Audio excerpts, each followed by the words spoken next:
Sí, bien, buenos días. Continuamos entonces con el desarrollo del módulo 9 acerca de la solución, casos prácticos de estos casos de derecho de familia, ¿no?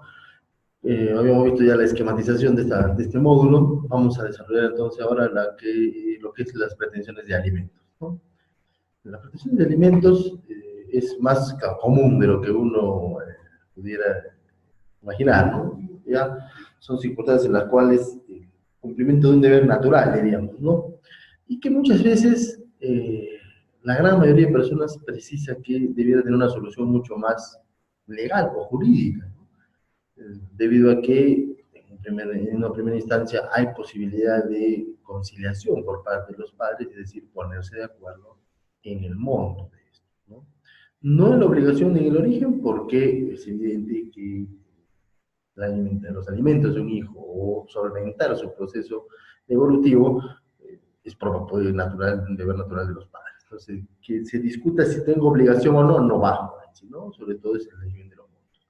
Aunque este primer punto lo vamos a analizar, sí tiene mucha problemática respecto a la forma como a veces se entiende por parte de las personas el cumplimiento de este deber alimentario, ¿no?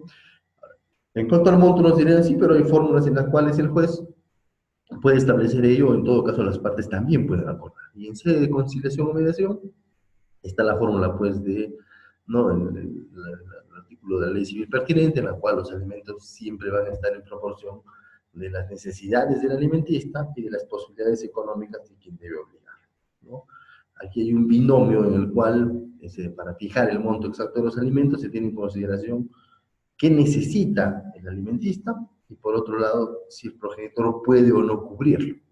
Y miren que es importante este tipo de combinación debido a que es evidente que muchas veces las necesidades, que lo que se entiende como vamos a ver más adelante los alimentos, conllevaría entonces a que pudiera en una excesiva posibilidad de satisfacer las necesidades de los hijos, sobrepasar pues a las posibilidades de los padres, ¿no? Económicas de los padres. Y esto con un ejemplo puede entenderse, ¿no? Digamos, todos los alumnos quisieran, niños, alumnos quisieran estudiar en un colegio particular que les dé quizás una garantía de estudio o de progreso mejor que un colegio nacional. Hoy resulta las diferencias obvias, pues claro que sí. El tema es, si ellos quieren eso y tienen derecho a la educación, ¿basta eso para decir entonces el padre que tiene que pagar una pensión en un colegio privado? Parece que no. Porque si sus posibilidades económicas no son las que puedan sustentar ello, cubrir la necesidad va a tener que ser relajado. Entonces, ese binomio, les indicaba yo, es muy importante entender, porque no se trata de ir ni en uno ni en otro extremo, sino buscar un equilibrio medio. Y ese equilibrio medio no necesariamente se da solo con un arbitrio judicial o un arbitrio conciliador o mediador que diga, bueno, vamos exactamente a la mitad por una equidistancia, ¿no? La mamá pide 1000, el papá ofrece 500 y dejamos en 750, ¿no? O si la mamá pide 10.000 soles y el papá solo puede 1000, entonces vamos justo hacia la mitad, ¿no es cierto?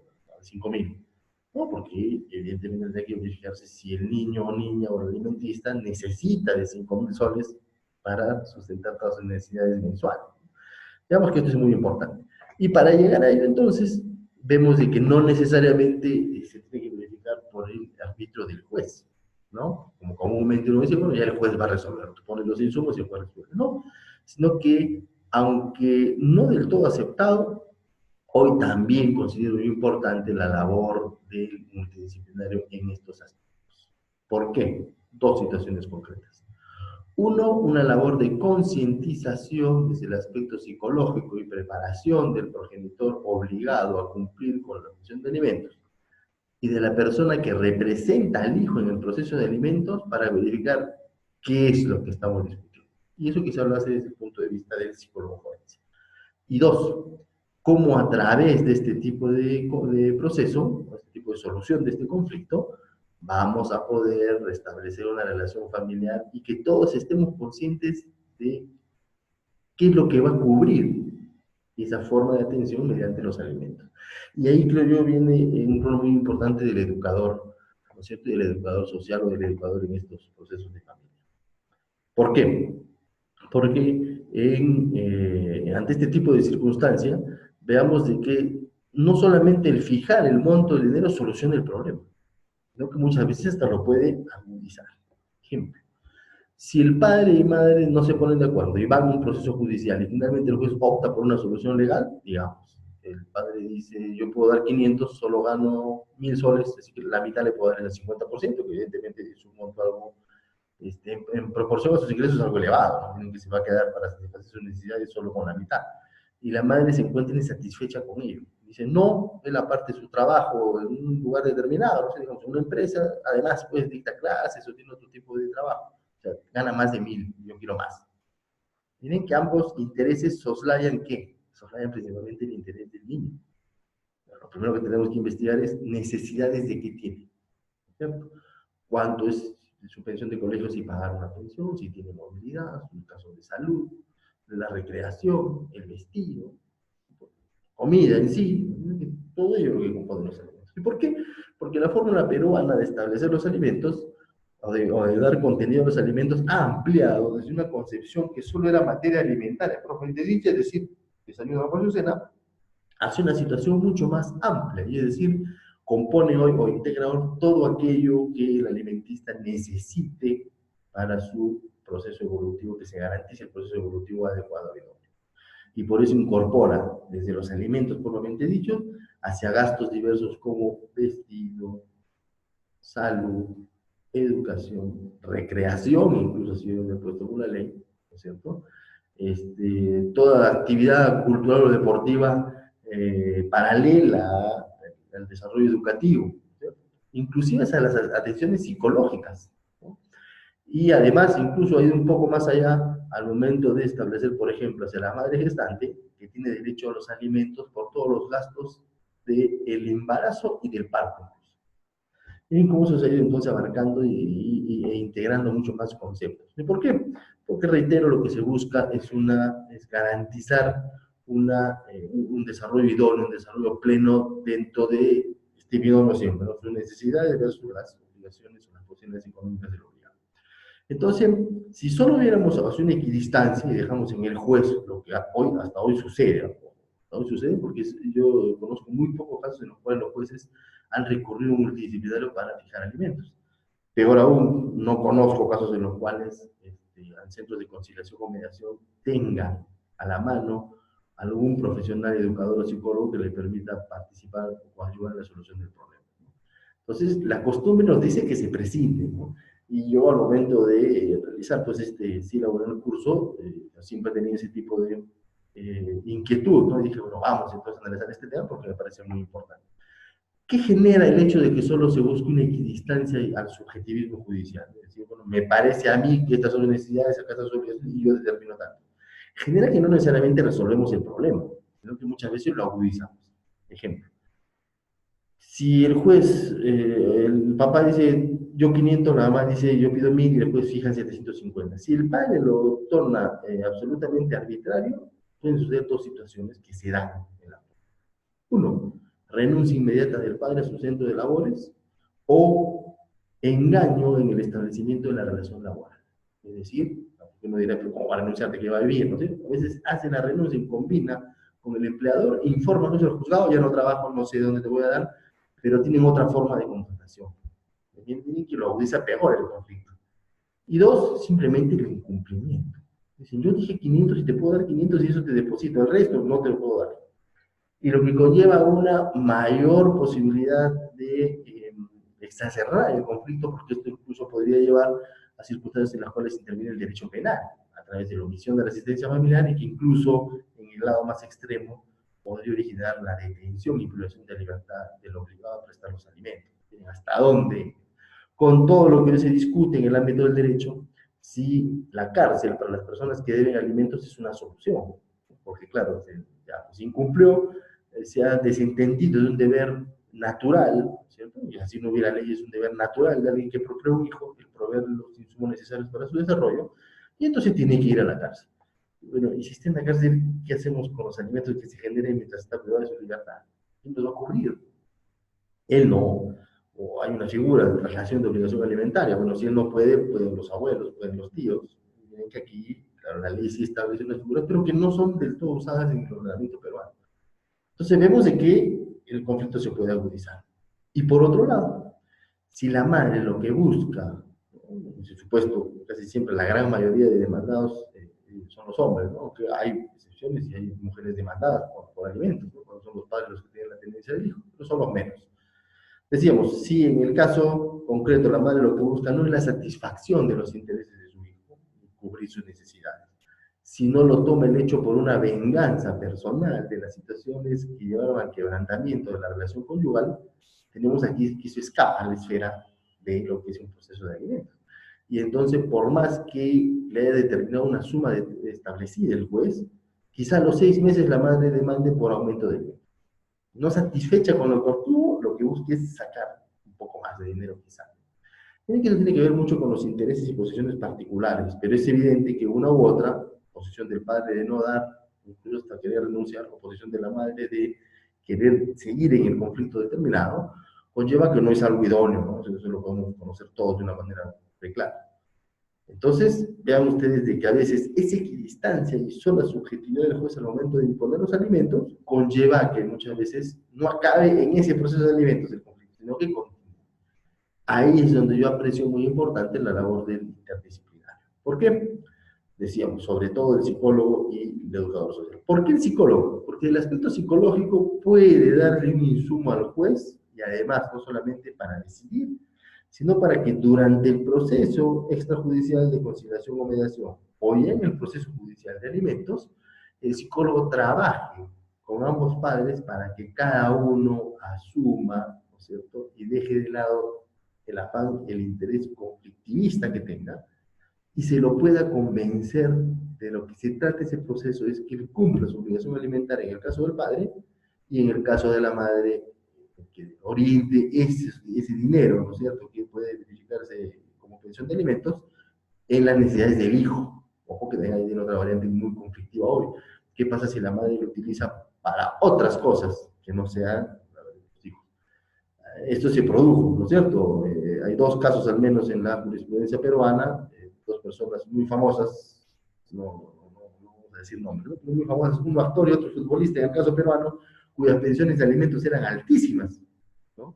Claro, porque ganaban muy bien, pero pensiones de alimentos altísimas que lo que solventaban era el ritmo de vida de las madres y no las necesidades del hijo, porque esas estaban siendo satisfechas, tenían casa, tenían todo, pero el monto era tan alto y esto era entregado inmediatamente a la madre, que ya solventaba incluso gastos hasta de terceros, familia, amigas. Eso no es lo que se quiere, ¿no? Entonces, que el psicólogo puede orientar esa salida en ambos aspectos. Hacer o concientizar a ambos de lo que queremos. Y ahí está la importancia del aspecto de los psicólogos en el interdisciplinario. De los educadores es también importante su participación debido a que pueden coadyuvar también a situaciones en las cuales se restablezcan las relaciones familiares, el binarismo, a la ejecución de los alimentos. Como así, no solamente es decir al papá, ya estás consciente de tu obligación natural, ¿no es cierto?, ilegal de darle alimentos, sino vamos a ver cómo canalizamos eso. Cómo tú también puedes participar finalmente en el hecho de solventar las necesidades del hijo que muchas veces se sobrepasa. Ejemplo, ¿qué sucede si, fijada la pensión en 500 soles, hay un gasto extraordinario? ¿No es cierto? Pensiones subieron, podríamos ir en un proceso de aumento de alimentos, pero va a demorar. Hubo un accidente, hubo una necesidad inmediata de un viaje, por ejemplo, del niño, cultural, digamos, ¿no? Claro, ahí conlleva que, ¿y dónde sale eso? El padre podría cerrarse y decir, bueno, el juez me dijo esto, yo cumplo con él, nada más, tú ve dónde sacas eso. No.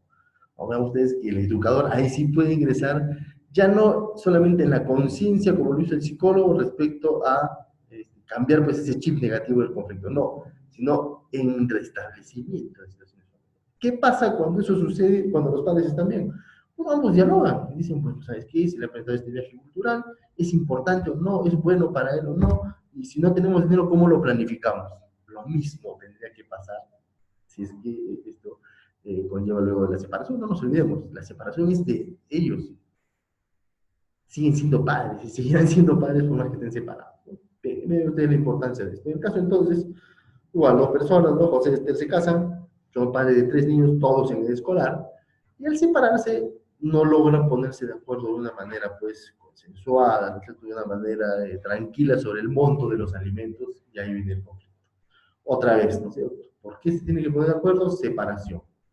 Quizá aquí el origen de la separación sea un insumo importante, pero no tan importante como al momento de la tenencia y visitas que lo hemos revisado.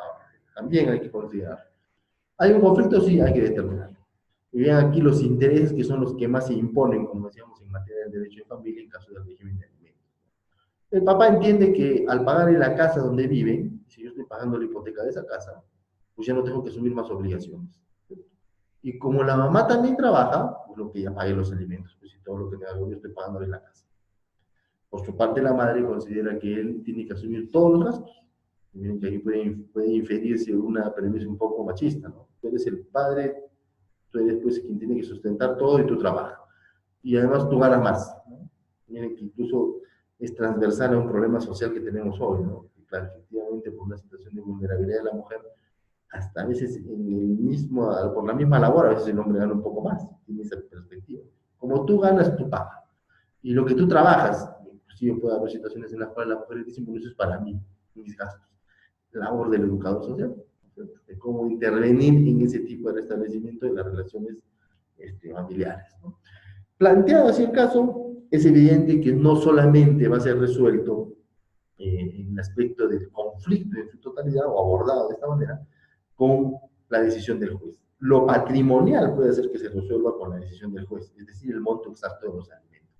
Pero para solucionar el conflicto familiar, que es lo que en materia de estudio en el módulo, ¿no? Vean ustedes que no basta con la decisión del juez, sino que tiene que existir, tal cual hemos estudiado en el caso de tenencias, una situación previa al fijar los alimentos y un caso de seguimiento, que quizá en el derecho de familia sea lo más importante, ¿no? ¿Qué pasó con la decisión que tomé? ¿Se cumple? ¿Pacificó el conflicto? ¿Logró dinamizar las relaciones familiares nuevamente? ¿El desarrollo del niño es idóneo? ¿No es cierto? Los padres ahora se comportan como verdaderos padres a pesar de que están separados, tienen esos grandes retos en el derecho de familia, ¿no? Entonces, ese seguimiento, que es muy importante, y lo decíamos un poco al momento de analizar el régimen de tenencia y visitas, es lo que entiendo yo el multidisciplinario puede realizar uno de una perspectiva mucho más idónea que el propio juez. El informe de ese multidisciplinario juez yo creo que es mucho más importante. ¿Qué tendríamos que ver aquí es el caso concreto? Bueno, primero, intervenir a través del ámbito pericial psicológico para hacer comprender la obligación natural, no solo legal, de los padres de proveer alimentos a los hijos. Luego, el establecimiento en el ámbito educativo, el dinamismo familiar. Hoy es evidente que ambos padres trabajan, lo más natural, lo más normal es que sí, un mundo globalizado, de mayor exigencia, ¿no es cierto? La mujer se ha incorporado plenamente a la vida sociolaboral, ¿no?, socioeconómica del Perú, en la sociedad, y por lo tanto también trabaja. Esto conlleva entonces un reparto de roles indiscutible. Inclusive la propia ley civil establece que si uno se dedica a las labores del hogar, claro, toda el solventar las necesidades de la familia recae en el otro, ¿no? Uno puede ser distinto si es que uno no trabaja. Ojo que no se distingue de sexo, ¿no? Si el hombre es quien no trabaja y la mujer sí, pues eso se invierte, ¿no? Si ambos trabajan, evidentemente la solución a solventar los gastos es de ambos. Y las labores propias del desarrollo de la familia, también el rol es compartido por ambos progenitores. Entonces, ahí el derecho nos puede ayudar. Pero ¿qué va a pasar en el caso concreto de cada familia? Ahí está el rol del educador. Establecer cómo es que antes del conflicto se llevan las relaciones familiares, lo que ha provocado ese problema y cómo lo puedo solucionar de manera integral ese conflicto familiar, ¿no? Claro, lo más normal quizás sea es un fondo común, pues, ¿no? Cuando uno está dentro del fondo de la relación familiar y todo está bien, claro, lo que ganan ambos es de los dos, ¿no? Y por lo tanto se afronta de esa manera de los dos, ¿no? El problema es que, claro, cuando se separan, ahí sí cada uno quizás retorna a una administración unilateral de su dinero, ¿no? Y eso conlleva que, claro, diga, si él tiene más, que pague más, si ella trabaja, que ella también pague, porque yo me encargo de todo. Y ahí vienen situaciones como puede discernir esto, ¿no?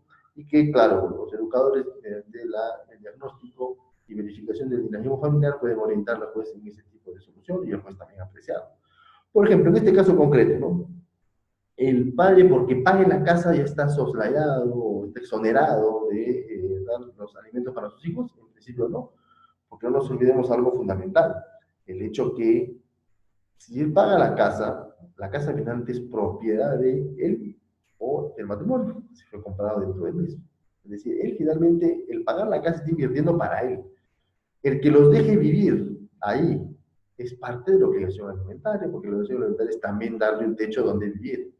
Entonces, el sustraer o el querer suplantar la obligación alimentaria con que él pague una casa, que finalmente va a ser de su propiedad, entiendo yo que es una situación errada y que el padre, en este caso José, tendría que comprender, ¿no? Y hacerle entender por qué ese tipo de diferencia para que ya ese argumento no sea más parte del conflicto, ¿cierto? Que porque la madre trabaja, ella asume todo, intenta también como parte de una premisa equivocada, como ustedes podrán advertir, ¿cierto? En el hecho que si todos trabajamos, participamos todos, pero no de una manera absoluta hacia uno de los lados. Si trabajas tú, ahora es la que asume. Ahí tiene que venir, miren, lo importante, el diagnóstico de esa relación familiar. ¿Cómo pueden aportar? ¿No? ¿De qué modo es que se verifica esta situación de gastos en el hogar? En caso, por ejemplo, de las asistentes sociales es importante, y algunos vi yo que de una manera muy óptima actuaban con casi un presupuesto familiar, ¿no? ¿Cuánto ganan y en qué gastan más o menos? No pormenorizado, porque es evidente que los dos progenitores en ese momento del conflicto tan álgido, es difícil que lo digan todo, ¿no? Y son como las entrevistas a los hijos, desde los padres, puede haber ese tipo de situación. Eso es un insumo muy importante. El juez, por ejemplo, ahí tendría prácticamente algo pericial y decir, bueno, mira, esto es lo que ganan y por aquí puedo orientar la salida o la solución. Y también ver qué va a pasar post decisión, ¿no? Que les reitero, eso quizás sea lo más importante.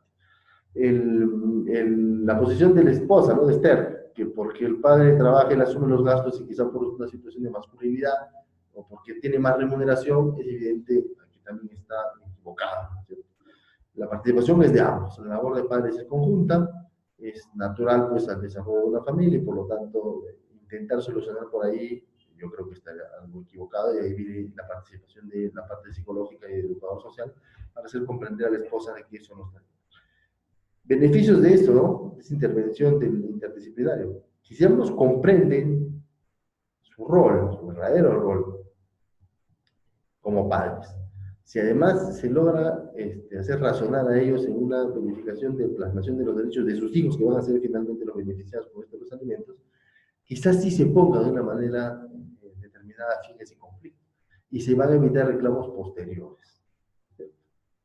Si todo está dentro de parámetros de razonabilidad y esa proporcionalidad del binomio necesidades del alimentista y posibilidades económicas del obligado, vemos de que si es algo que puede cumplirse, en este caso José lo cumpliría. Y ya no habría incumplimientos posteriores, ¿no? Ya no habría posibilidad de que le falta algo, no habría posibilidad de que lo denuncien por omisión, que vaya a terminar eventualmente detenido, no, eso no queda soslayado. Y de la madre, que ya no habría un permanente conflicto en que eso pueda determinarse como sucesivas demandas de aumento de alimentos. O por el lado del padre, de reducción de alimentos. Y si el conflicto se soluciona, un elemento muy importante a tener en cuenta, sobre todo cuando el obligado a los alimentos trabaja de manera dependiente, es decir, a cargo de un empleador, ha sido una fórmula por la cual se fijan los alimentos en porcentaje. Y esto sí ha ayudado a que ya, pues claro, si yo fijo en porcentaje, si le suben la remuneración, la pensión de alimentos va a subir. Y si le disminuye la remuneración, evidentemente baja. Y se evita procesos posteriores. Lo que sí no se puede evitar es, decíamos, situaciones que a futuro pueden conllevar pues, que hay mayores necesidades del hijo. Y a la vez se incrementa lo del padre, pero ahí tendría que haber un análisis desde el punto de vista de la dinámica familiar. O gastos extraordinarios, como decíamos en el ejemplo. Que si lo que logramos a través del educador social es pacificar el conflicto, que ambos entiendan su rol, cuando a futuro se tenga esta situación de gastos extraordinarios, por ejemplo, una enfermedad grave del hijo, por ejemplo, un viaje determinado del hijo, pues va a ser mucho más fácil discernir o consensuar a cargo de quién esté su obligación, que es evidente al momento que el juez fijó la pensión de alimentos no existía. Y no existía porque son precisamente extraordinarios. El juez no va a fijar una pensión pensando que el hijo va a sufrir un accidente, por ejemplo, en la bicicleta.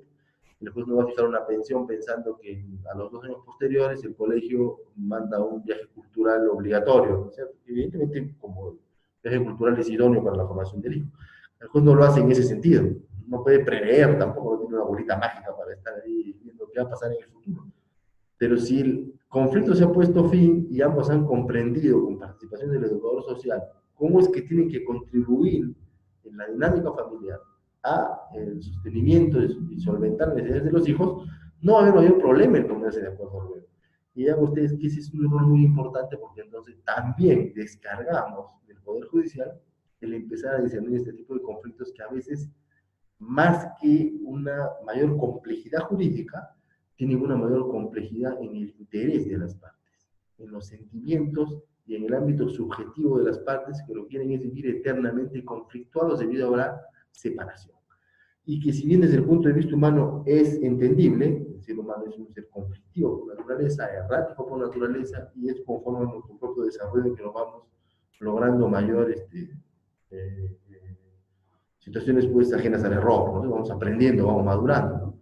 Claro, cuando hay emociones, esto exacerba más el conflicto. Ahí tiene que venir el rol de pacificación del educador y con su intervención, reitero, poner fin pues, a este conflicto de manera determinada, no solo en lo patrimonial, que es lo que normalmente uno orienta o parece tener como idea en los alimentos. ¿Cuál es el problema de los alimentos? Que solventen sus necesidades. Solución, que le fije una pensión. Va un poco más allá, ¿no? Y ahí viene la importancia de error. Bien, esto entonces es lo que tendría que analizarse en el caso del proceso de alimentos y el informe técnico estará orientado esencialmente a origen, necesidades, capacidades de ambos para asumir roles determinados y un relato diagnóstico del dinamismo familiar, de la dinámica familiar y también a futuro cómo podría eventualmente posibilitarse la solución a problemas que se van a presentar en materia alimentaria. Bien, eso es todo en el desarrollo de este módulo y vamos luego ya con los siguientes temas del módulo 9. Gracias.